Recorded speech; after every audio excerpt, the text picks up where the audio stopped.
Your heart is racing.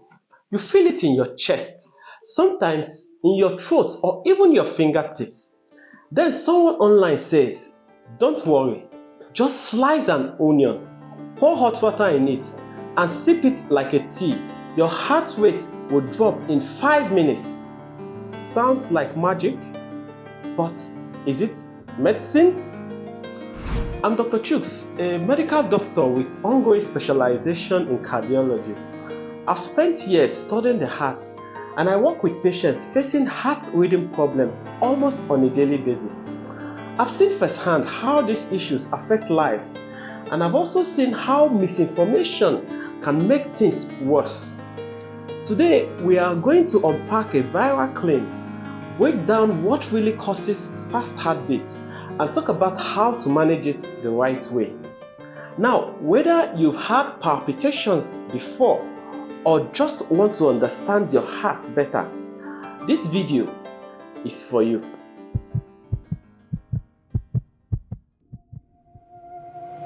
This is a clip that's been circulating widely on social media. Millions of views, tens of thousands of shares and likes. In it, a man confidently explains that you can stop a racing heartbeat using nothing but hot onion water. No medical explanation is given, just a confident promise. But the message is clear. Slice an onion, pour hot water, sip it, and in 5 minutes, voila, your heart rate will normalize. Let's watch part of the video together, and then I'll walk you through what might be going on here. Anytime your heart is beating very fast, which is tachycardia, or you are having heart palpitation, kindly go look for a bulb of onions like this, slice them into pieces, transfer it into your teacup, then you pour onto it about 300 ml of a very hot water. Allow it to infuse in the water for like 10 minutes. After that, you can just sip the water. I can assure you that within 5 minutes, your heart will calm down and then the palpitation will stop. Alright, let's talk. I get why videos like this go viral. The solution sounds easy, natural, and even comforting. But here's the issue. When it comes to your heart, we can't afford to rely on assumptions. What exactly happens in the body when your heart is racing? What causes palpitation? And can something like onion tea really change that within minutes? Let's break this down with real science. Let's take a scientific look at what's actually happening here. Now, onions do contain some interesting compounds.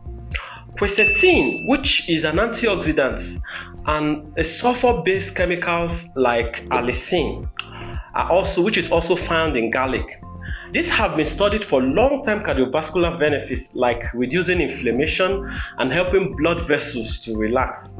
But here's the thing, these effects take time and usually seen with consistent dietary intake or supplemental level doses. There is no scientific evidence that sipping hot onion water will slow your heart down within minutes. When I read through the comments on the video, I saw people saying things like, oh, it worked for me, and I tried it and my heart actually calmed down right after. And I get it.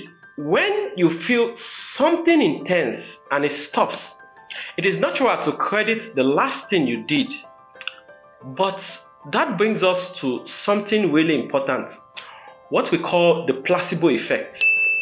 The placebo effect is when your body responds to a treatment not because of the treatment itself, but because you believe it is helping.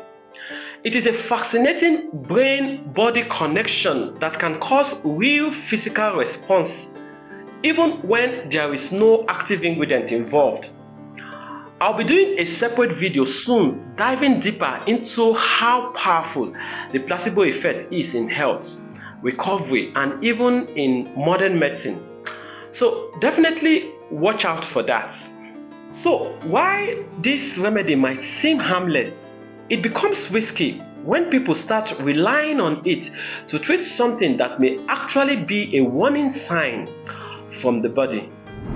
Now, let's talk about what really is happening when your heart is beating too fast. Tachycardia means your heart is beating faster than normal, typically over 100 beats per minute. That is when you are at rest. Sometimes this is harmless, but other times it is your body warning you that something is wrong. Common triggers for tachycardia includes stress or anxiety, dehydration or fever, substances like caffeine, nicotine, or alcohol. It could also be due to an overactive thyroid gland and also certain medications.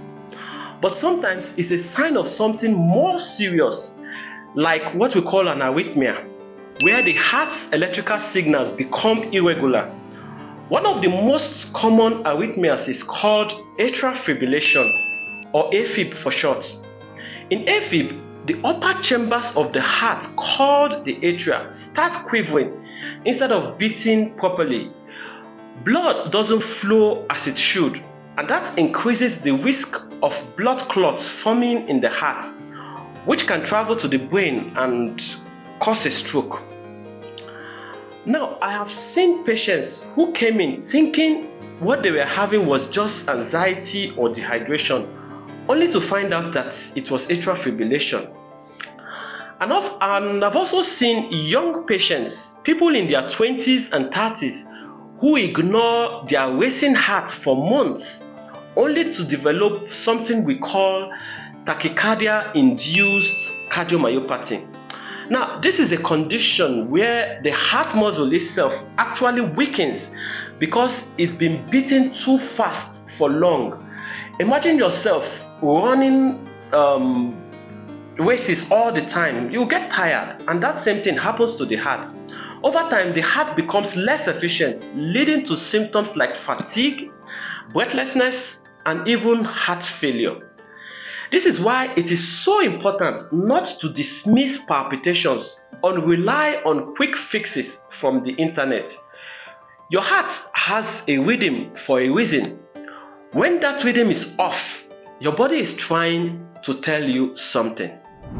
So, what can you do if your heart suddenly starts racing? First, don't panic. A fast heartbeat isn't always dangerous, but it is always worth paying attention to. Step 1. Identify the trigger. Ask yourself, did I just have caffeine, alcohol, or an energy drink? Am I stressed or anxious, dehydrated or overheated? Step 2. Try calming techniques. Sit or lie down. Take deep, slow breaths. In some cases, what we call a vagal maneuver, like gently bearing down as if you are going to try to have a bowel movement, but please don't have a bowel movement. This can actually help you to raise to slow down your heart. Now, step 3, monitor your heart rate. Use a smartwatch or what we call a pulse oximeter to check. Note how long it lasts and whether you feel any other symptoms like dizziness or chest pain. Step 4, know when to seek help. If your heartbeat stays elevated for several minutes or you experience fainting, shortness of breath, or chest pain, that's a cue to you to get checked immediately. We often use tools like ECGs, Holter monitors, or even event monitors to get a clearer picture of what your heart is doing over time. Not all palpitations are dangerous, but I always say it is better to be reassured with facts than to be comforted by guesses. And for those who do have a rhythm problem, there are safe evidence-based treatments. Drugs like what we call beta blockers can help regulate your heart rhythm. Lifestyle changes to reduce triggers can also help. And in some cases, procedures like what we call cardiac ablation can correct the electrical pathways. Now, what's the bottom line here? You are not powerless. There are real solutions, and they start with understanding what's really happening in your body. We live in a time where health advice spreads faster than ever. And while some of it comes from a good source or place, not all of it is backed by science or safe. Your heart is more than a symbol. It is an organ that works day and night to keep you alive. When it is telling you something through palpitations, fast beats, or skip breathing, you owe it to yourself to listen. Now, I made this video because I have seen the consequences of ignoring these signals. I've also seen how powerful it can be when someone finally gets answers and starts taking the right steps. If this video helped you understand your heart better, please give it a like so others can find it. Drop a comment if you've ever experienced palpitation, or if you've tried any remedies you are curious about. I am happy to break down more of them in the future videos. And if you haven't already, please hit that subscribe button, because I've got more videos coming soon, including one on the placebo effects as I discussed earlier, and another on how to know when your palpitations are actually dangerous. Thanks for watching. Take care of your heart and it will take care of you. I'll see you in the next video.